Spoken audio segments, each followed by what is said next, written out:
Market जो price decide करता है, जहां डिमांड और सप्लाई दोनों इंटरसेक्ट होती हैं, वहां पे उस प्रोडक्ट की प्राइस डिसाइड होती है, और वो प्राइस स्टेबल रहती है मार्केट में, और तब तक चलती रहती है जब तक कि कोई और फोर्स उसको हिलाए नहीं, और कोई फोर्स नहीं हिलाए मतलब डिमांड कर्व शिफ्ट हो जाए या सप्लाई कर्व शिफ्ट हो जाए, तो अदरवाइज वो चलती रहती है। ठीक है, दिस इज व्हाट हैपेंस। तो मार्केट के अंदर ये एक हमने 11 के अंदर पढ़ा हुआ। तो अब सवाल उठता है कि ऐसी कोई चीज माइक्रो इकोनॉमिक्स में भी होती है कि पूरी इकोनॉमी के लिए, तो हमको वो चीज देखनी है।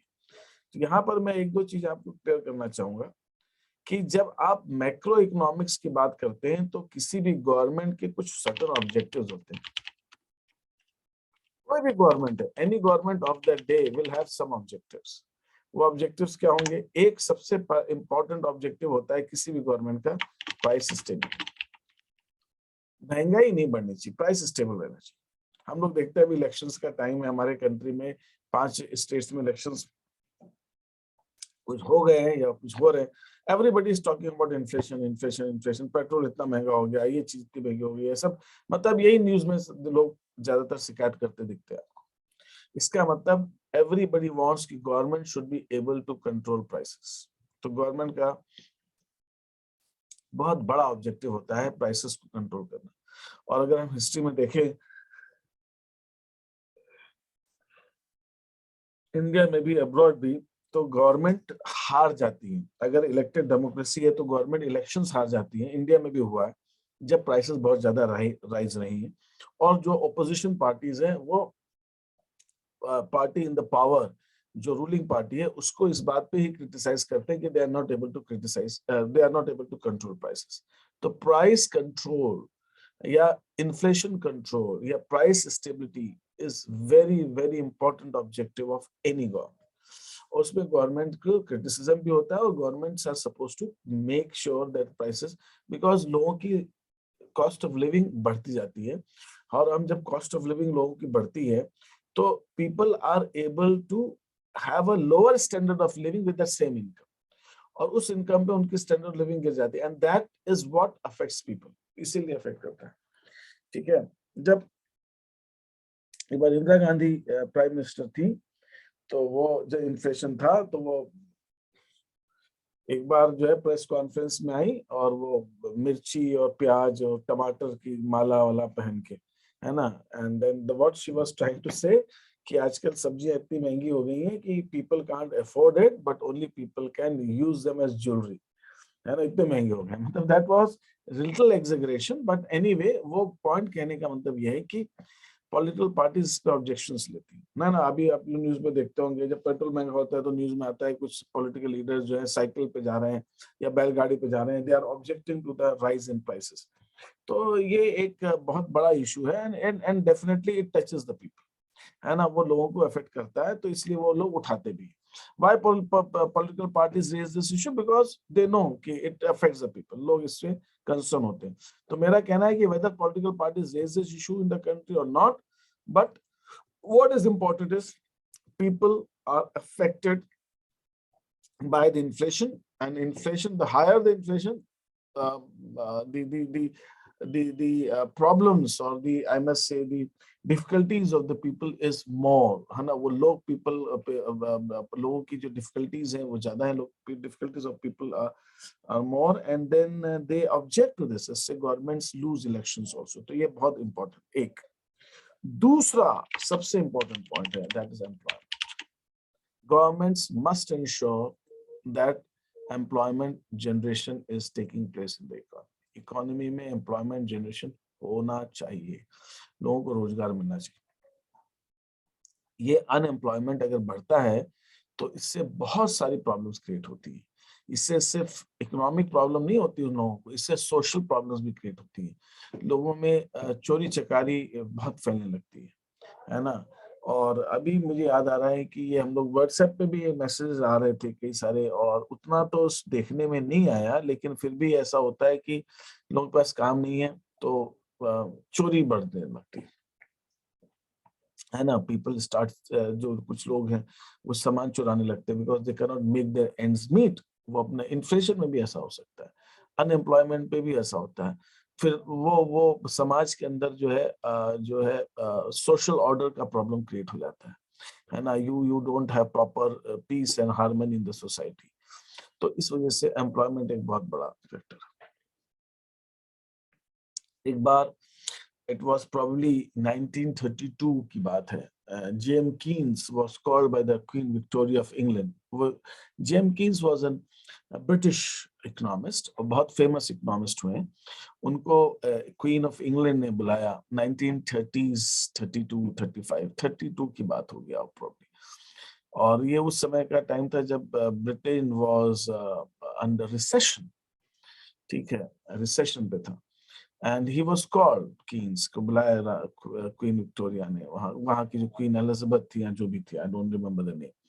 The queen of England called him and was asking him कि आप ये प्लीज टेल अस कि ये जो हमारा है इकोनॉमिक प्रॉब्लम से, रिसेशन है, इकोनॉमी में मंदी है, हाउ टू गेट ओवर, इसको हम कैसे, हाउ टू ओवरकम दिस।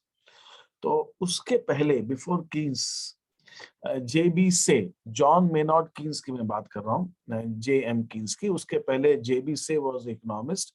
उनकी थ्योरी चलती थी, उनका ये कहना था कि आप प्रोडक्शन करते जाइए और जब आप प्रोडक्शन करेंगे तो अपने आप डिमांड क्रिएट होगी। That was his theory. तो मतलब प्रोडक्शन जो होगा उससे अपने आप डिमांड क्रिएट होगी, जब डिमांड क्रिएट होगी तो माल बिकेगा, उसमें कोई दिक्कत ही नहीं, तो इकोनॉमी चलती रहेगी, कोई प्रॉब्लम नहीं है। और उनका ये कहना था कि इसके अंदर गवर्नमेंट को कुछ करने की जरूरत नहीं है, बस इट हैज टू इंश्योर कि लोग अपने आप आउटपुट प्रोडक्शन करते रहे। जब उनका बड़ा सिंपल सा कैलकुलेशन था कि जब इकोनॉमी में प्रोडक्शन होगा तो जो लोग काम कर रहे हैं उनको पेमेंट होगा, जब उनको पेमेंट होगा तो वो पेमेंट से पैसा खरीदेंगे सामान, तो इकोनॉमी चलती रहेगी, कोई दिक्कत नहीं। बट ये सब चीजें जो है उस समय प्रॉब्लम कर रही थी, and economy of Britain was under recession, economy was not doing well. then when theory of JB say was not seem to be working, वो लग रहा था वो काम नहीं कर पा रही थ्योरी, वो फेल हो रही, then Keynes was called and the queen asked Keynes कि भाई हम क्या कर सकते हैं इसके अंदर। तो Keynes ने कहा government will have to interfere, government को कुछ ऐसे स्टेप्स लेने पड़ेंगे कि एग्रीगेट डिमांड, पूरी इकोनॉमी की डिमांड बढ़ाई जाए। उस समय तो बढ़ाने की बात हो रही थी बिकॉज रिसेशन था, तो डिमांड को बढ़ाई जाए। उसके लिए गवर्नमेंट ने क्या करना है, that is what he suggested certain measures. तो आज की डेट में अभी भी जेएम कीन्स की थ्योरी पॉपुलर है,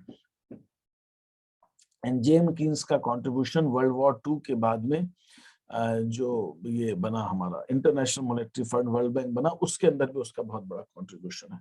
तो वो तो अलग पॉइंट हो जाएगा अगर मैं उसकी बात करूंगा अभी तो। बट पॉइंट मेरा कहने का मतलब है कि आज की डेट में जो हम मैक्रो इकोनॉमिक्स पढ़ते हैं, that basically is the theory of JM Keynes. और जेएम कीन्स ने जो KEYNES है ना, जेएम कीन्स ने जो बातें कही हैं वो world over most of the time लोग उसको अप्लाई करते हैं, गवर्नमेंट्स अप्लाई करती हैं टू ओवरकम दी प्रॉब्लम। अभी रिसेंटली मैं आपसे बात करूं कि कैसे ये सब चीजें अफेक्ट करती है। मैं रिसेंटली एक ऐसे वीडियो देख रहा था, तो जो अभी प्रेजेंट क्वीन है इंग्लैंड की, तो शी सेड, उनसे उनसे उनसे एक पूछा एक पत्रकार ने, तो पत्रकार ऐसे इनफॉर्मली बोलते हैं कि do you know, I have been a queen since 1932 probably. She's queen from since 1932 if I'm not mistaken. 1932 or 52, something like that. She said, do you know that I am queen from since 1932, 52? ऐसा कुछ बोला उन्होंने. And then yes, Your Majesty, I know this. And you must also be knowing that I have seen 13 prime ministers during my tenure. 13 prime ministers. 13 prime ministers England में हुए. Yes, Your Majesty, I know this. Journalist ने कहा. Then Queen said कि I can tell you that none of them knew how to solve the problem of recession. So ये कहना का मतलब ये है कि ये रिसेशन जो होता है, मंदी जो होती है, ये सब चीजें अपने आप में ऐसे इश्यूज हैं जिनका कई बार पॉलिटिकल पार्टीज के पास, लीडर्स के पास सोल्यूशन नहीं होता। But then these are the issues which they keep on fighting. And they have to fight this problem. अगर अनएम्प्लॉयमेंट, रिसेशन होगा तो अनएम्प्लॉयमेंट बढ़ेगा, ऑब्वियसली रिसेशन होगा तो प्रोडक्शन नहीं करना चाहेंगे लोग, जब प्रोडक्शन नहीं करना चाहेंगे जो फैक्ट्रीज में लोग काम करते हैं उनको निकाल दिया जाएगा। So this is how things happen. So जब लोग निकाल दिए जाएंगे तो लोग बेरोजगार हो जाएंगे, तो भले ही उनको ठीक है आप but people will say that they don't have work to do. People need work to do. हमारे कंट्री में अगर मैं इंडिया की बात करूं, we are fighting on both of these fronts.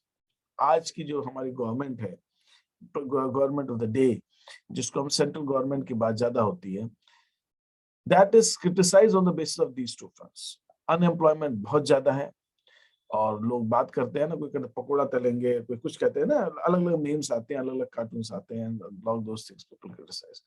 And definitely price rise, ये दोनों ही मैटर्स पे the government of the day is being criticised in the country. ठीक है, the point I am saying कि ये दोनों ऑब्जेक्टिव्स तो हर गवर्नमेंट को सॉल्व करने होंगे। आज हम जो चैप्टर पढ़ने वाले हैं, that chapter deals with this issue, वो इससे डील करता है। अगर हम इसके अंदर बात करें तो जैसे हमने 11 में पढ़ा था, अगर मुझे कमोडिटी एक्स की प्राइस डिसाइड करनी है ना, price of commodity x, price of commodity x, तो हम क्या करते हैं when we have to decide the price of commodity X? So I take on X axis and Y axis. Sorry, I take price here, and यहाँ पे हम लेते हैं quantity. Quantity, when I say quantity demanded and quantity supplied both. Now, if I take this, this is the demand curve and this is the supply curve. हमने ये देखा था, और हमने ये देखा था कि where these two curves intersect, ये हमारी थोड़ा सा कर्व टेढ़ा हो रहा है line, but anyway I mean to say if this is the P point and this is O, तो हम ये कहते हैं OP is the price for O Q quantity. O Q equilibrium quantity है और ओपी हमारी प्राइस है। This is how we decide. And यहाँ पे ये चीज ध्यान देने वाली कि this rightward downward sloping curve is demand curve. Demand curve negatively sloped होता है, और ये अपवर्ड राइजिंग कर्व है, ये हमारा supply. This we have studied in class 11. अब सवाल उठता है कि प्राइस स्टेबिलिटी, अगर हम मैक्रो लेवल पे बात करते हैं तो प्राइस स्टेबिलिटी का मतलब किसी एक प्रोडक्ट की प्राइस नहीं होती। Price stability means prices of almost all the goods. कुछ एक आध चीजें बढ़ेंगी घटेंगी वो होगा, but majorly all the goods की प्राइस स्टेबिलिटी। इसका मतलब क्या हुआ, हमें डिमांड जो लेनी है वो सारे गुड्स एंड सर्विसेज की लेनी है, सारे goods and services. That means what? That simply means the demand of electricity, with demand of computers, with demand of mobiles, with demand of coal, with demand of potato, with demand of rice, with demand of housing, with demand of अब we just think about it, whatever it is, जो भी economy में production हो रहा है, whatever goods and services are being produced, the demand of all goods and services taken together is called as aggregate demand.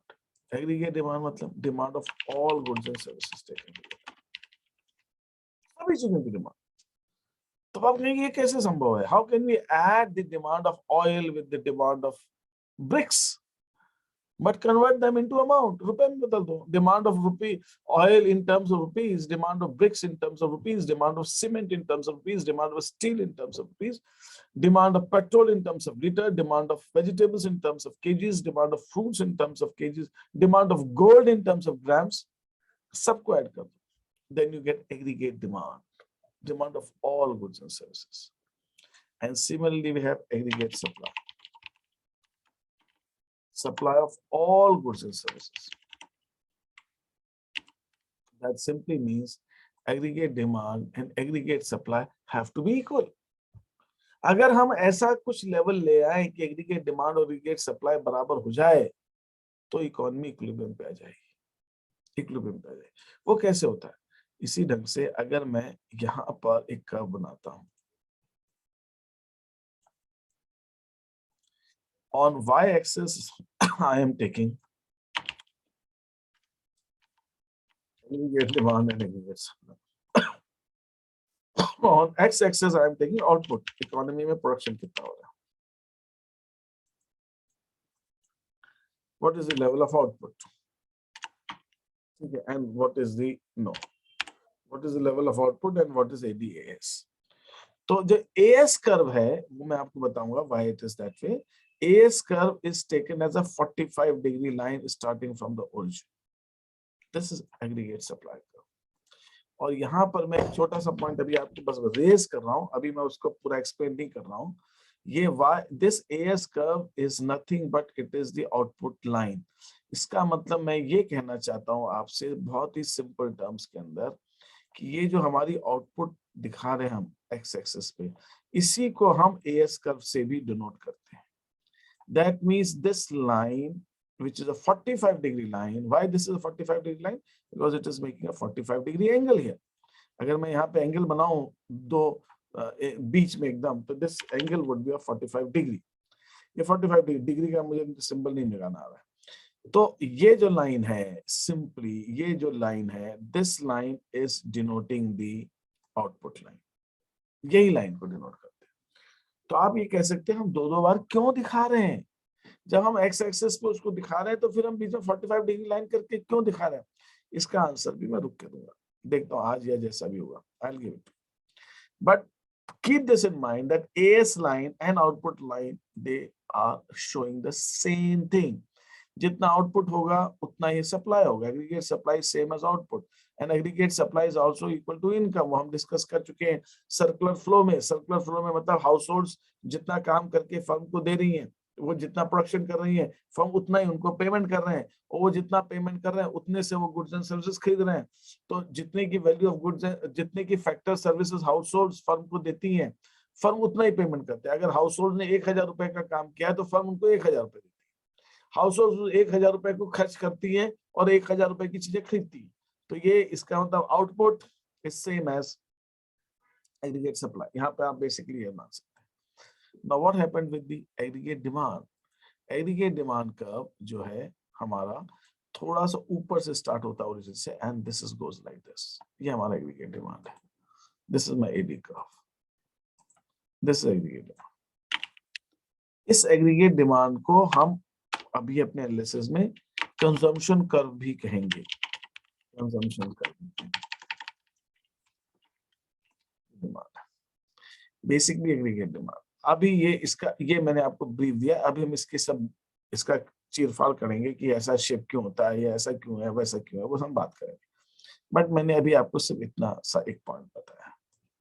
ठीक है, इस chapter को मैंने अभी आपको एक आउटलाइन दी है कि इस चैप्टर में हम बात क्या करने वाले हैं. इस चैप्टर में हम ये बात करेंगे कि अगर एक गवर्नमेंट चाहती है प्राइस स्टेबिलिटी के साथ साथ एम्प्लॉयमेंट भी सबसे ज्यादा रहे, या पूरी इकोनॉमी में सारे जो वर्किंग पॉपुलेशन उसको सबको काम मिले, तो प्राइस स्टेबिलिटी और एम्प्लॉयमेंट के ऑब्जेक्टिव को कैसे अचीव कर सकते हैं, हम ये बात करेंगे.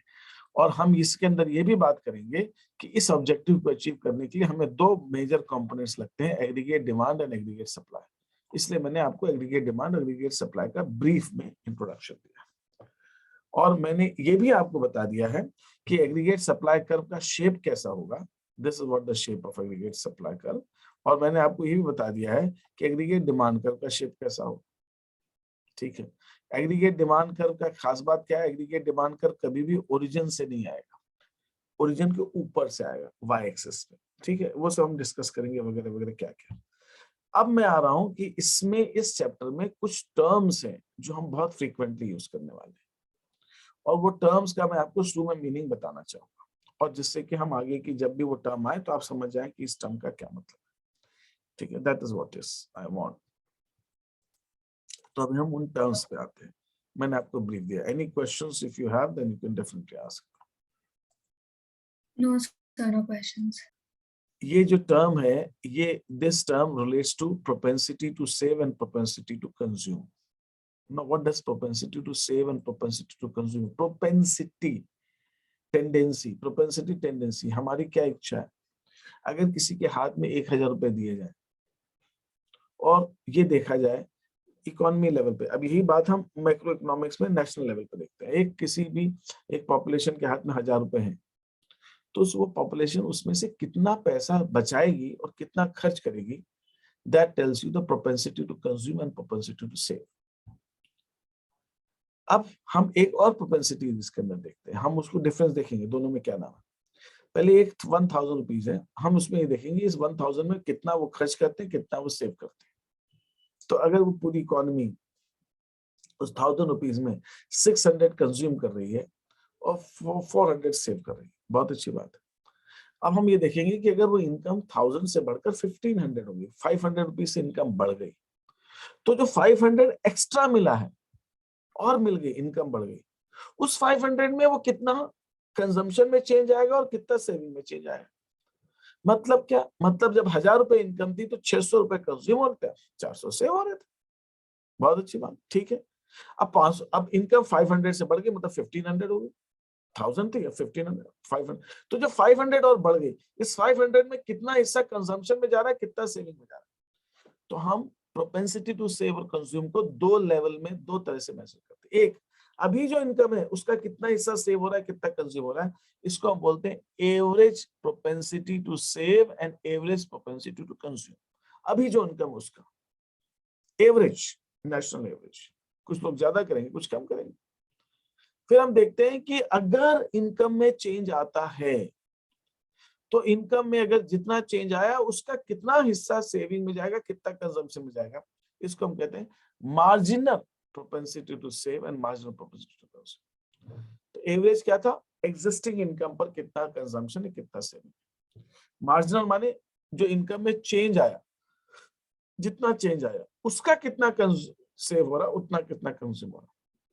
तो I am talking about 4 terms. मैं 4 टर्म्स की बात कर रहा हूँ। वो 4 टर्म्स क्या क्या है? 4 टर्म्स है हमारे A P C A P S. Similarly दूसरे टर्म्स क्या है? दूसरे टर्म्स है हमारे M P C and M P S. Simple. MPC का मतलब मार्जिनल, मार्जिनल प्रोपेंसिटी। मार्जिनल आप जानते हैं, है ना? मार्जिनल आपने मैक्रो इकोनॉमिक्स में पढ़ा, मार्जिनल माने चेंज, मार्जिनल प्रोपेंसिटी। तो याद करना तो इजी है, marginal propensity to consume, marginal propensity to save and marginal propensity. और एवरेज के अंदर, इसके अंदर आता है average propensity to save and average propensity to consume.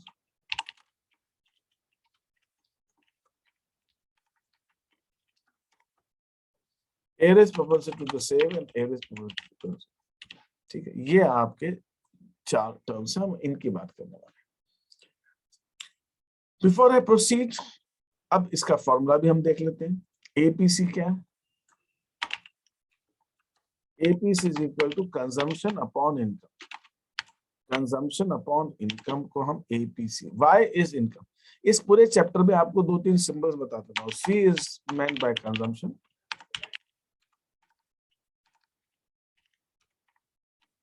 Y is income, and I means investment. आप कहते हैं वाई भी इन्वेस्टमेंट है, आई इन्वेस्टमेंट है, एंड एस इज सेविंग।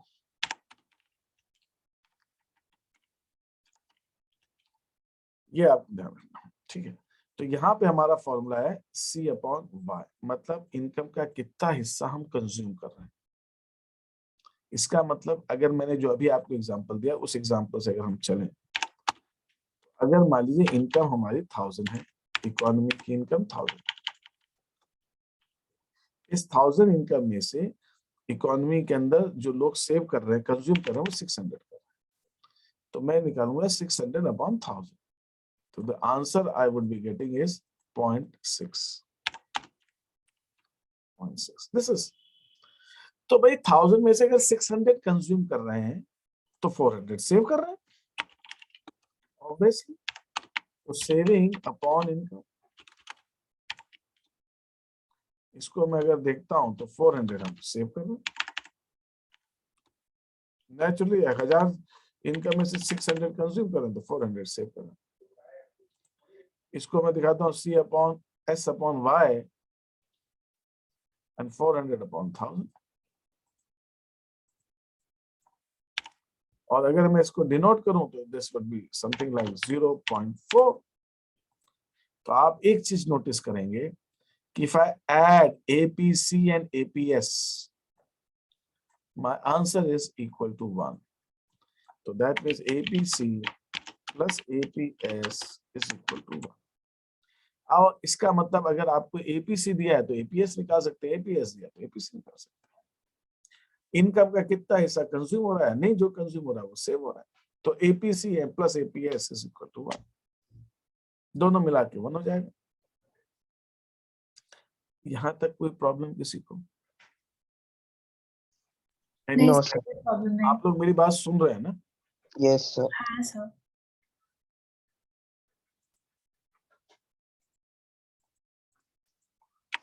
दूसरा मैं कह रहा हूँ MPC। MPC मैंने डेल्टा में, डेल्टा सिंबल नहीं बना पाऊंगा यहाँ पे। डेल्टा C मतलब change in consumption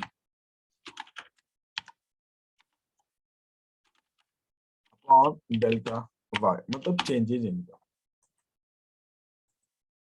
change in consumption upon change in income is equal to consumption में कितना चेंज आया और इनकम में कितना चेंज आया। That is what it shows. तो अगर मान लीजिए मैं यहाँ पे एक टेबल बना देता हूँ, चलो उसको टेबल बना के बताऊंगा आपको। इसी ढंग से हम MPS की बात करें, MPS is equal to delta S upon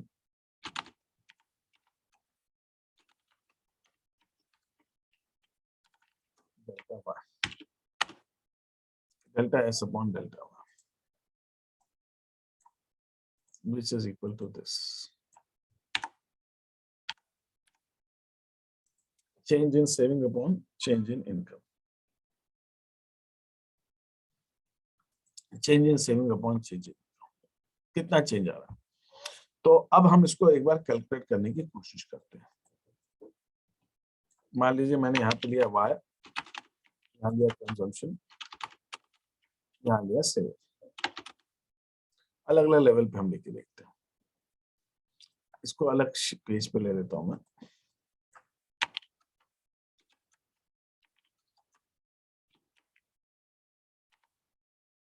$100 है,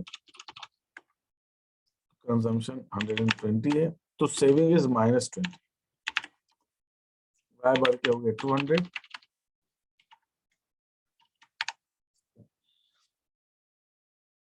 कंजम्पशन भी हमारा बढ़ा 150, तो सेविंग हो गई हमारी 50। इनकम 300, सेविंग हमारी होगी 120। अब मैं यहाँ पर मुझे APC और APS वगैरह सब निकालना है। APC निकालना है, मुझे APS निकालना है। तो पहली चीज तो ये है कि मैं यहाँ पे निकालूंगा कंजम्पशन अपॉन इनकम।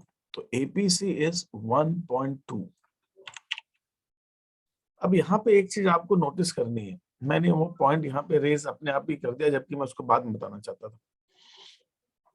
हर व्यक्ति को एक जिंदा रहने के लिए, टू सर्वाइव, एक minimum level of food, clothing and shelter चाहिए होता है। मिनिमम लेवल चाहिए, तो उतना तो चाहिए। उससे ज्यादा मिलता है तो अच्छी बात है, लेकिन वो चाहिए। मतलब अगर किसी की इनकम नहीं भी है या इनकम बहुत कम है, तो भी एक मिनिमम लेवल, एक डिग्निफाइड तो क्या कहेंगे, जस्ट टू सर्वाइव, इतना चाहिए। तो इसका मतलब अगर इनकम बहुत कम भी है तो भी इकोनॉमी में कंजम्पशन कम नहीं होगा। एक लेवल है, उसके नीचे तो कंजम्पशन नहीं जाएगा, उतना तो कंजम्पशन करना ही है। इसीलिए यहाँ पर मैंने जो चीज आपको कर्व बनाया था, ये कर्व यहाँ से इसीलिए स्टार्ट हो रहा है। ये दिखा ये रहा है, ये कर्व ये दिखा रहा है कि अगर इनकम जीरो भी है तो इतना कंजम्पशन तो आपको लगेगा ही लगेगा।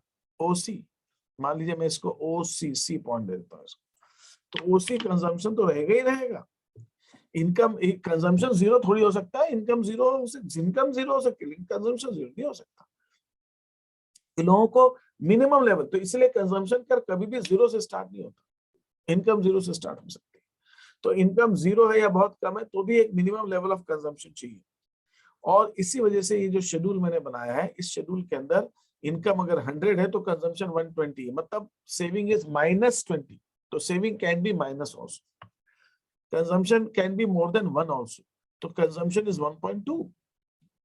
यहां पे मैं बात करता हूं तो ये 1.5 15 अपॉन 20, ठीक है। तो यहाँ पे 0.75।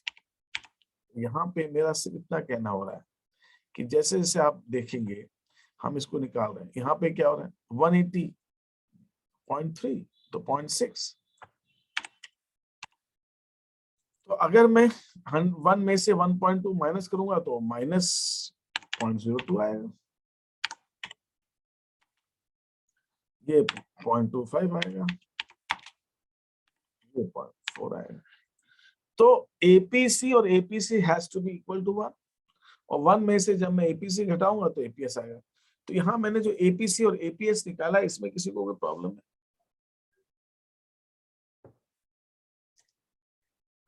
नहीं, प्रॉब्लम नहीं है। मैं आ रहा हूँ एमपीसी और एमपीएस। फर्स्ट लेवल पे तो एमपीएस एमपीसी नहीं निकलेगा, बाद में निकलेगा। बाद में कैसे?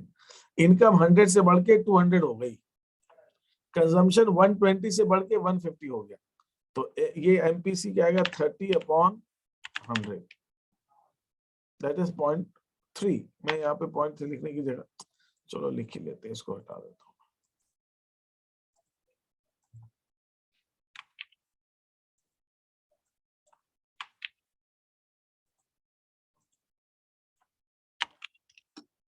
तो 30/100, तो दैट इज 0.3।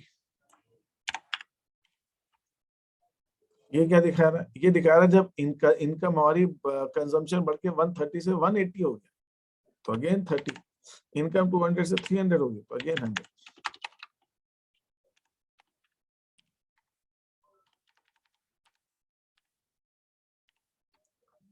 एमपीसी आएगा। अब मुझे अगर एमपीएस देखना है तो एमपीएस फर्स्ट लेवल पे तो 0 आएगा। तो जब हमारी इनकम 100 से बढ़ी, हमारा कंजम्पशन 30 से बढ़ा, तो हमारी सेविंग कितने से बढ़ गई? हमारी सेविंग 80 से बढ़ जाएगी भाई, 70 से बढ़ जाएगी भाई। 100 रुपए इनकम बढ़ी, उसमें 30 रुपए कंजम्पशन बढ़ गया तो 70 रुपए से हो जाएगी। तो 70/100 0.07।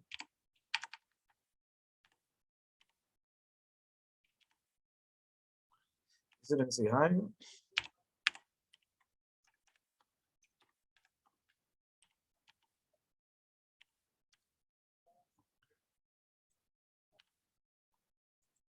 ये हमारा एमपीसी और एमपीएस है। Any questions in MPC, MPS, APC और APS? No sir, no questions. तो आपको ये मैं एक शीट भेज रहा हूँ, इसको आपको करना है, मैं इसमें से क्वेश्चंस पूछूंगा।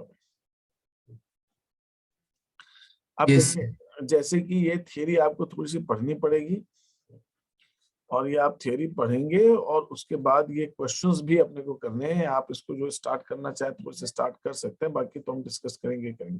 अब जैसे यहाँ पे इनकम है, अब जैसे ये टेबल है, इस टेबल के अंदर एमपीसी पूछा है, एपीएस पूछा है, तो एपीएस तो निकल जाएगा, एपीएस में तो कोई दिक्कत ही नहीं है। ये saving upon income, saving upon income, saving upon income, saving upon income. MPC के लिए हमें कंजम्पशन निकालना पड़ेगा, तो बेटर होगा एक कॉलम यहाँ पे बना ले हम कंजम्पशन, हम कंजम्पशन निकाल लें। फिर कंजम्पशन में जो पहला तो डैश आ जाएगा, फिर इनकम में चेंज कितना है 20 का, तो कंजम्पशन में कितना चेंज आएगा, तो change in delta C upon delta Y. फिर कंजम्पशन में कितना चेंज आया upon change in income, income में कितना चेंज आया उससे हम डिवाइड करेंगे। फिर कंजम्पशन में कितना चेंज आया, इनकम में कितना है, तो उस ढंग से हम निकालेंगे तो एमपीसी हमारा आ जाएगा। तो इस टेबल के अंदर मेरा कहने का मतलब ये है कि अगर क्वेश्चन के अंदर कोई इन्फॉर्मेशन दी है, आपको लगता है कि आपको एक आध कॉलम एक्स्ट्रा बनाने हैं, तो आप अपने मन से बना सकते हो। You need not to say कि नहीं बना सकते, ऐसा कुछ नहीं, आप कॉलम एक्स्ट्रा बना सकते हो। लेकिन पूछा आपसे ये दोनों गया वो ठीक है, लेकिन आप अपनी तरफ से बना सकते हो क्वेश्चन निकालने के लिए, so that you can calculate these things. ऐसा हो सकता है, ऐसा हो सकता है। आप मुझे पहले तो ये बताइए कि आप ये क्वेश्चन ट्राई करना चाहेंगे कि मैं कराऊं? पहले तो सबसे पहले ये, और दूसरी चीज ये थियरी जो मैंने दी है ये बहुत इंपॉर्टेंट है, इसमें छोटे क्वेश्चंस आएंगे, और जब तक मैं ये चाहूंगा कि आज आप पढ़ेंगे और आप मुझसे पूछेंगे तो मुझे समझाने में ज्यादा अच्छा लगेगा, rather than I'm just keep on saying myself. वो ट्राई करेंगे। ये न्यूमेरिकल्स बाद वाले आप ट्राई कर सकेंगे? यस क्या मार्क? हाँ सर, पहले ट्राई कर लेंगे। ट्राई कर लेंगे। और ये शुरू की जो थ्योरी है, मैंने 2 पेज की थ्योरी है, ज्यादा कुछ नहीं है। एमपीसी एमपीएस और एपीसी एपीएस समझाया है और इनमें आपस में रिलेशनशिप समझाया है। ये रिलेशनशिप ये भी आपको मालूम होना चाहिए।